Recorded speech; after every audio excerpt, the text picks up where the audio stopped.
curfew in most of the districts and suspended mobile internet services in the entire state for 5 days with immediate effect from May 3rd after a mass rally organized by the All Tribal Students Union of Manipur turned violent. Belai kotor koktuma eba belai Wanamasingsa Manipur hastewa Manipur government Suryan side order ririkha kanai community ni bisingo along with the ban on large gatherings, a night curfew have also been imposed in several districts of the state.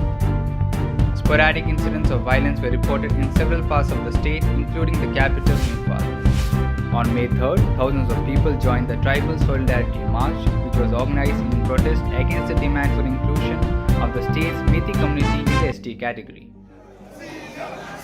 Koktuan bisingti Simon Kha, Pasdini Bagoi, Netbu of Khaidizaka, Manipur Hasteo Honoi, Kokmani Mani Kokongka, Pati Mungongka, Obono, Manipur Hastini Manipur Rock, Manipuri Rock. Moite community ni Kaishatongo, a community of no ST category, Yanai, Kokpang Lake.